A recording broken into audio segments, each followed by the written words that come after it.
Assalamualaikum warahmatullahi wabarakatuh. Salam sejahtera. Berjumpa kembali dengan mata kuliah Literasi Sains dan Teknologi. Bagaimana kabarnya hari ini? Semoga selalu dalam keadaan sehat dan bahagia. Kita akan melanjutkan pembahasan kita, yaitu tentang perkembangan pola berpikir manusia. Jadi, kira-kira kita akan membahas tentang sejarah-sejarah pemikiran manusia, bagaimana awalnya hingga dari pikiran manusia atau daya nalar manusia tersebut menghasilkan suatu ilmu pengetahuan. Untuk pertemuan ini atau bahasan perkembangan pola berpikir manusia ini akan dibagi dalam 2 sesi, yaitu hari ini dan minggu depan. Nah, untuk pertemuan hari ini kita akan belajar tentang pengkategorian makhluk. Apa itu pengkategorian makhluk? Sebelumnya kita harus tahu, dan Ibu yakin kalian juga sudah tahu bahwa di alam semesta ini makhluk terbagi menjadi 2, yaitu makhluk hidup dan benda mati.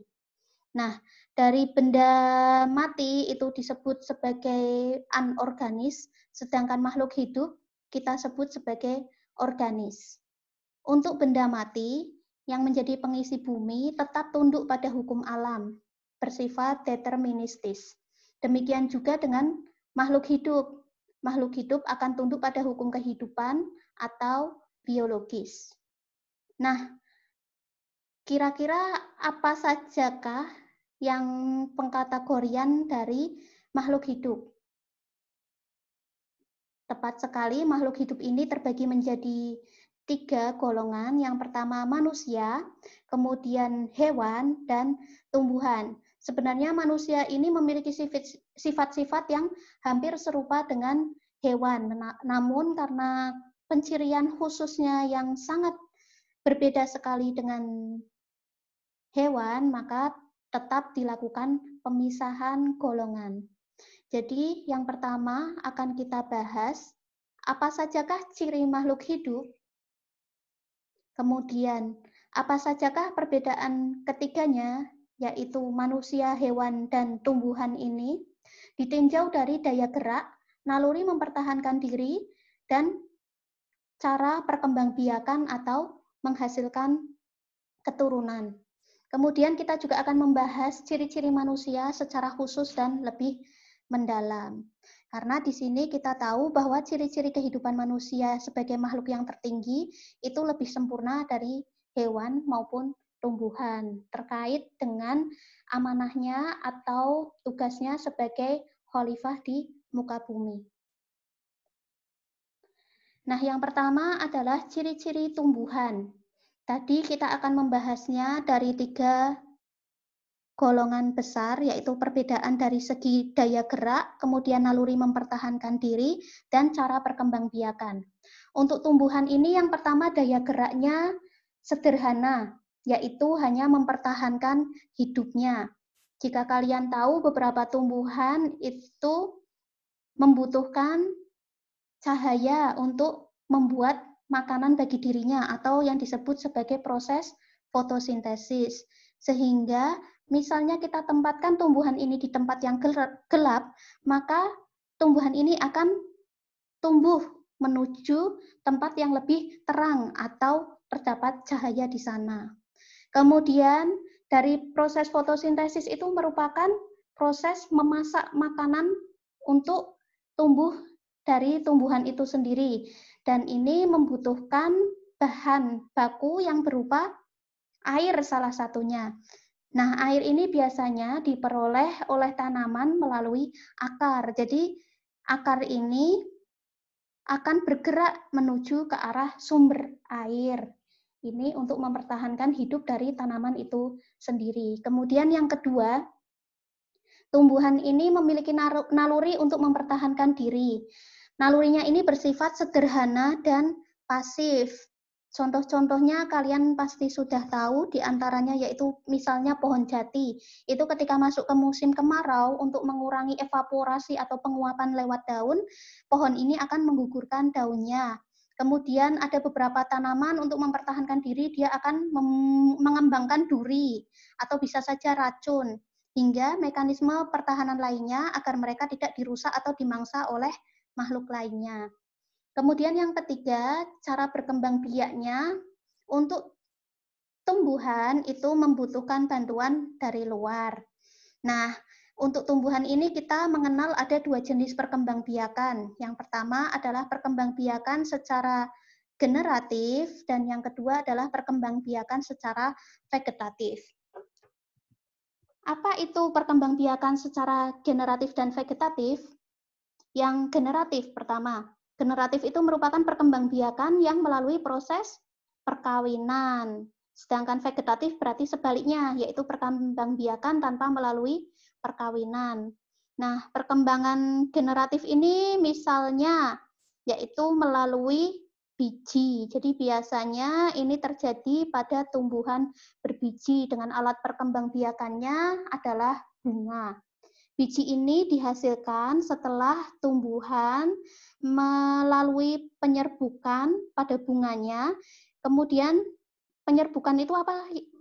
Apa yang dimaksud dengan penyerbukan? Penyerbukan itu merupakan peristiwa jatuhnya serbuk sari pada putik dan ini bisa dibantu oleh manusia, bisa juga oleh binatang atau hewan, misalnya burung kelelawar atau serangga, dan bisa juga dibantu oleh angin. Kemudian tadi selain dari perkembangbiakan secara generatif atau melalui perkawinan, ada juga perkembangbiakan secara vegetatif. Vegetatif tanpa perkawinan ini dibagi menjadi dua, ada vegetatif alami dan vegetatif buatan. Vegetatif alami artinya adalah proses perkembangbiakan secara vegetatif tanpa bantuan manusia. Misalnya ini pada lengkuas, jahe, kunyit, dan temulawak. Ya, misalnya itu bisa menggunakan akar tinggal atau rizoma. Kemudian pada tumbuhan paku itu dengan menggunakan spora. Lalu contoh untuk perkembangbiakan dengan cara vegetatif buatan, misalnya adalah dengan mencangkok, kemudian stek. Nah, itu kira-kira ciri-ciri dari tumbuhan, jadi gerakannya masih sederhana, naluri untuk mempertahankan dirinya juga sederhana dan pasif, dan perkembangbiakannya membutuhkan bantuan dari luar. Menuju ke makhluk yang lebih kompleks di atas dari tumbuhan, itu ada hewan atau binatang. Nah, ciri-ciri dari binatang ini, yang pertama daya geraknya sudah lebih aktif. Artinya, hewan itu mampu berpindah dari satu tempat ke tempat yang lain. Misalnya ikan salmon, itu ketika akan bertelur dari laut, dia akan berenang ke sungai yang hangat di mana dia dulu ditetaskan. Kemudian yang kedua memiliki naluri mempertahankan diri dan nalurinya ini bersifat aktif. Contohnya yaitu misalnya ada walang sangit itu dengan mengeluarkan bau busuk. Kemudian kalau kalian tahu itu cicak ketika dikejar oleh pemangsa, cicak tersebut akan memotong ekornya untuk mengelabui pemangsanya atau predator. Kemudian pada cumi-cumi itu dengan mengeluarkan tinta. Kemudian ada lagi bunglon itu dengan mengubah warna kulitnya. Kamu bisa menyebutkan contoh-contoh yang lain selain yang tadi Ibu sebutkan. Kemudian yang ketiga, menghasilkan keturunan. Untuk menghasilkan keturunan ini ada beberapa binatang dengan cara menghasilkan keturunan yang unik. Misalnya pada cacing pipih itu mampu melakukan perkembangbiakan secara aseksual tanpa perkawinan atau vegetatif itu dengan cara fragmentasi atau pemutusan bagian tubuh. Jadi jika kamu memiliki cacing pipih satu cacing pipih kemudian kalian iris menjadi dua, maka akan menjadi dua individu cacing pipih yang utuh. Kalian bagi menjadi empat, maka akan menjadi empat cacing pipih yang hidup. dan seterusnya. Kemudian ada lagi yang unik itu pada siput atau bekicot itu memiliki dua jenis kelamin atau sering disebutnya sebagai hermaprodit. Namun pada siput ini meskipun dia memiliki dua alat kelamin sekaligus, betina dan jantan, tetapi tidak bisa membuahi dirinya sendiri. Hewan ini tetap membutuhkan pasangan agar terjadi perkembangbiakan atau pembuahan. Kemudian ada juga kanibalisme pada hewan. Misalnya pada mantis atau belalang sembah, itu ketika betina sudah selesai melakukan perkawinan dengan jantan, maka jantannya akan dibunuh kemudian dimakan. Nah, kira-kira itu untuk ciri-ciri binatang dibedakan berdasarkan daya gerak, naluri mempertahankan diri, dan menghasilkan keturunan. Selanjutnya yaitu ciri-ciri manusia. Nah, ini kita mengenal diri sendiri ya. Untuk ciri-ciri manusia, yang pertama daya geraknya terbatas. Jadi sebenarnya manusia itu daya geraknya terbatas, namun manusia itu memiliki akal untuk menghasilkan alat yang daya geraknya lebih cepat daripada binatang. Ibu rasa ini sudah cukup jelas. Kemudian yang kedua, mampu mempertahankan diri dengan akal. Dan yang ketiga, sama-sama menghasilkan keturunan. Jadi yang dapat kita simpulkan dari ciri-ciri manusia yang ada di sini, manusia itu memang dibedakan dari makhluk-makhluk yang lain karena akalnya. Jadi ciri khas dari manusia adalah pada akalnya. Binatang mungkin memiliki otak, sama-sama memiliki otak, manusia juga memiliki otak, namun binatang tidak memiliki akal. Binatang hanya memiliki naluri, intuisi atau insting ya. Lebih tepat disebut insting untuk binatang. Nah, selanjutnya yaitu pada hakikat manusia dan sifat keingintahuannya. Di antara makhluk-makhluk ciptaan Tuhan, yang manakah yang paling sempurna? Tadi makhluk ciptaan Tuhan dibedakan menjadi dua, ada makhluk hidup dan benda mati. Kemudian makhluk hidup dibagi menjadi tiga golongan, ada manusia, hewan, dan tumbuhan. Kira-kira di antara makhluk-makhluk tersebut, manakah yang paling sempurna? Nah, apakah dengan kesempurnaan tersebut, manusia berhak memanfaatkan alam semesta? Apakah hanya manusia yang berhak memanfaatkan alam semesta? Kita renungkan ini bersama-sama ya.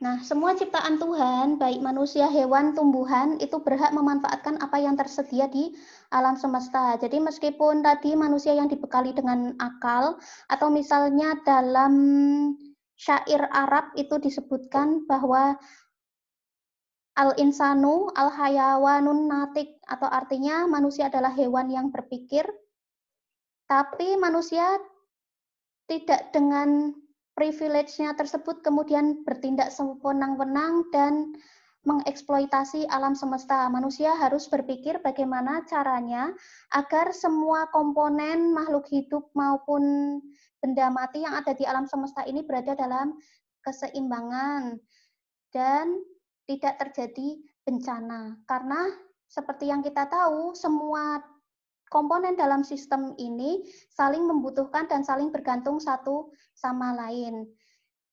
Kemusnahan atau hilangnya suatu organisme dalam ekosistem tentu akan mempengaruhi organisme yang lain. Kemudian, yang selanjutnya kita bahas tentang sifat unik manusia. Kita tentunya dapat melihat bahwa hewan itu dibekali oleh morfologi yang khas, yang sesuai dengan habitatnya ataupun sesuai dengan mangsanya agar dia bisa beradaptasi dengan lebih baik dengan lingkungannya. Contohnya di sini ada elang yang memiliki cakar dan paruh yang kuat dan tajam untuk menerkam mangsa. Demikian juga ular memiliki racun yang mampu melumpuhkan mangsanya. Bagaimana dengan manusia? Manusia tidak dibekali dengan cakar ataupun tidak dibekali dengan racun. Namun manusia memiliki kelebihan tadi ya, berupa akal budi atau pikiran dan kemauan yang kuat. Jadi di sini meskipun manusia dengan segala keterbatasannya, namun dengan akalnya manusia ini bisa membuat alat-alat untuk mengatasi kekurangan ataupun kelemahannya.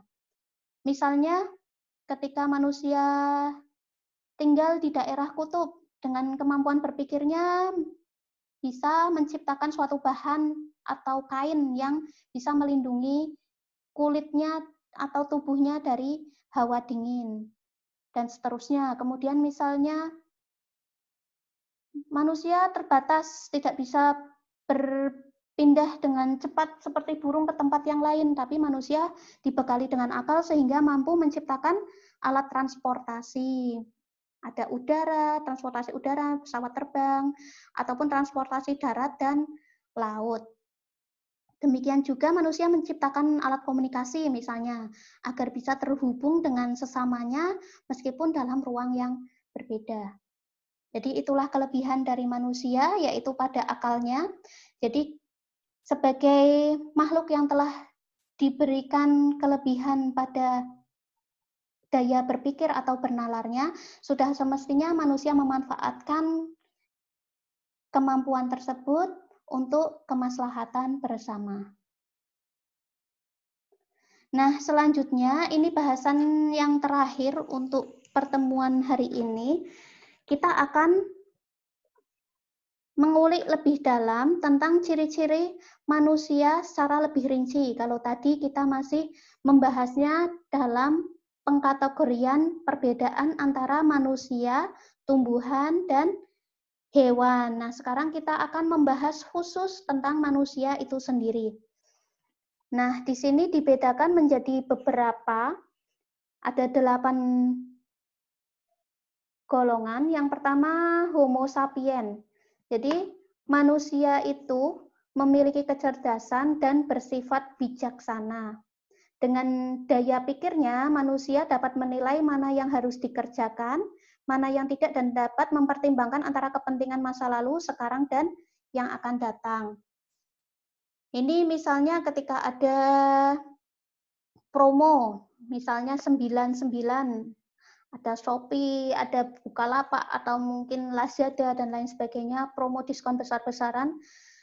Namun, manusia dibekali dengan kecerdasan. Dia mampu berpikir secara bijaksana. Jadi, meskipun promo seperti itu, manusia masih bisa berpikir kira-kira apakah saya benar-benar butuh barang tersebut, ataukah ini hanya keinginan sesaat. Nah, perlu refleksi kepada diri sendiri, kira-kira saya sudah menjadi manusia yang cerdas dan bijaksana, ataukah manusia yang masih fluktuatif dan mudah di-trigger oleh keadaan. Yang berikutnya yaitu manusia sebagai Homo faber. Manusia bekerja dengan akalnya untuk membantu kemampuan indera yang terbatas. Indera manusia itu ada 5 indera, kita sebutnya panca indera. Kecuali pada manusia-manusia tertentu yang dibekali oleh Tuhan dengan kelebihan indera keenam atau sixth sense-nya. Dan kemampuan ini tentu saja terbatas. Manusia tidak bisa mendengarkan suara yang sangat kecil ataupun benda-benda yang bersifat mikroskopis. Hal ini misalnya dibedakan dengan hewan, dibandingkan gitu ya, antara manusia dengan kelelawar. Mungkin kelelawar memiliki kelebihan dalam hal mampu mendengarkan suara dengan frekuensi yang sangat rendah, atau suara dengan frekuensi tertentu yang manusia itu tidak bisa mendengarkannya. Demikian juga dengan kucing, anjing, dan lain sebagainya gitu ya. Jadi manusia memiliki keterbatasan pada panca inderanya. Namun dengan kemampuannya, manusia itu mampu membuat alat-alat dan mempergunakannya sebagai bahan untuk membantu kerjanya. Di sini contohnya adalah manusia dapat membuat mikroskop untuk melihat benda-benda yang kecil. Bahkan saat ini manusia telah menciptakan mikroskop yang mampu melihat hingga ke elektron, susunan elektron. Itu ada mikroskop elektronnya. Kemudian Homo longuens.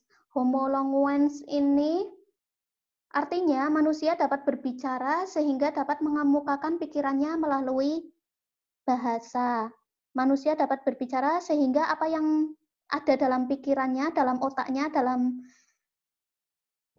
dalam hatinya itu dapat disampaikan kepada manusia yang lain melalui bahasa. Tentu saja agar percakapannya atau komunikasinya efektif harus menggunakan bahasa yang dapat dipahami, meskipun itu misalnya dengan menggunakan bahasa isyarat. Jika itu komunikatif, berarti manusia tersebut mampu berbicara atau berkomunikasi dengan baik. Contohnya, manusia dapat berkomunikasi mengemukakan pikiran dengan manusia lain, bisa melalui dialog, diskusi, atau mungkin bisa juga dengan berkomentar di sosial media, membuat vlog, dan lain sebagainya. Kemudian yang berikutnya adalah Homo socius. Homo socius artinya manusia dapat hidup bermasyarakat yang diatur dengan tata tertib. Ini tentu saja berbeda dengan binatang yang berlaku hukum rimba, siapa yang kuat dialah yang menang. Jadi manusia yang lemah itu tetap terlindungi dengan adanya aturan tersebut, dan demikian juga manusia yang lebih kuat tidak bisa bertindak sewenang-wenang karena dia terikat oleh aturan. Yang berikutnya ada Homo economicus, yaitu manusia dapat mengadakan usaha atas dasar perhitungan ekonomi, memperhitungkan keuntungan dan kerugian. Sepertinya jika mahasiswa yang ngekos ini sudah sangat lihai dalam hal perhitungan ekonomi ini ya. Jadi perhitungannya selalu untung dan rugi. Manusia mampu berpikir jika saya pendapatannya segini, maka pengeluaran tidak boleh lebih dari itu agar tidak defisit. Kemudian yang berikutnya Homo religius. Manusia secara fitrah itu mengakui adanya Tuhan yang diwujudkan dalam bentuk manusia beragama. Manusia di sini menyadari adanya kekuatan gaib yang memiliki kemampuan lebih hebat daripada kemampuan manusia itu sendiri. Nah, disinilah kemudian muncul manusia itu memiliki kepercayaan atau menganut suatu agama tertentu. Bukan berarti bahwa di sebelah atau di negara tertentu itu menganut ateisme dan lain sebagainya, berarti bukan termasuk homo religius. Tidak juga, karena meskipun ateis atau tidak mengakui adanya Tuhan, namun tetap manusia tersebut akan mengakui suatu kemampuan besar yang di atas manusia kekuatannya, yang mengatur alam semesta ini sehingga mampu berjalan secara teratur dalam hubungan kausalitasnya atau hukum sebab akibat. Seperti salah satu quote yang terkenal dari Albert Einstein, yaitu Tuhan tidak bermain dadu. Apa itu artinya Tuhan tidak bermain dadu yang kocok-kocok itu? Artinya adalah Tuhan saat menciptakan atau menggerakkan alam semesta ini tidak seperti anak-anak yang bermain atau melemparkan dadu secara acak. Jadi semuanya itu sudah ada perhitungan secara fisikanya, sudah ada hubungan antara satu peristiwa dengan yang lain, Big Bang misalnya dengan pembentukan bumi di mana letaknya, mataharinya di mana, hitungan-hitungan secara revolusi planetnya, dan lain sebagainya, yang semuanya itu bersifat pasti dan teratur. Nah, demikian yang kita bahas hari ini. Jadi kita tadi sudah membahas apa saja? Yang pertama ada pengkategorian makhluk hidup ya. Maaf, pengkategorian makhluk ada makhluk hidup dan benda mati. Kemudian makhluk hidup sendiri dibagi menjadi 3, manusia, hewan, dan tumbuhan. Kemudian ciri-ciri makhluk hidup itu dari tinjauan daya gerak naluri mempertahankan dan perkembangbiakan. Kemudian yang terakhir adalah ciri-ciri manusia secara lebih rinci. Nah, kira-kira itu. Kemudian mungkin ada pertanyaan bisa dituliskan di forum ya. Untuk pertemuan minggu depan, Kita akan melanjutkan masih dalam bahasan perkembangan pola berpikir manusia, dan kita akan lanjut ke hakikat manusia dan keingintahuannya, kemudian perkembangan fisik, sifat, dan pikiran manusia, serta sejarah pengetahuan manusia. Sedikit kita bahas tentang keingintahuan pada manusia. Jadi ini semacam trailer untuk minggu depan, bahwa ilmu pengetahuan yang ada saat ini itu merupakan hasil dari rasa ingin tahu ilmuwan-ilmuwan terdahulu. Misalnya, sebagai contoh, teori gravitasi oleh siapa? Teori gravitasi oleh Newton. Jadi saat itu Newton sendiri ingin tahu apakah gaya yang bekerja pada suatu benda sehingga setiap kali benda tersebut memiliki jarak tertentu dari bumi, dia akan memiliki kecenderungan untuk kembali ke pusat bumi, atau kemudian kita kenal sekarang sebagai hukum gravitasi. Jadi manusia ini memiliki rasa ingin tahu yang tinggi dan selalu berkembang, di mana rasa ingin tahunya itu berbeda dengan binatang yang lebih terbatas. Kemudian dari rasa ingin tahu ini dengan kemampuan berpikirnya, manusia dapat mengembangkan jawaban-jawaban dari berbagai pertanyaan terhadap peristiwa atau gejala yang terjadi di alam semesta. Dan akhirnya dari jawaban-jawaban tersebut akan melahirkan suatu teori dan menjadi ilmu pengetahuan. Demikian untuk pertemuan hari ini. Kurang dan lebihnya mohon maaf. Akhir kata, wassalamualaikum warahmatullahi wabarakatuh.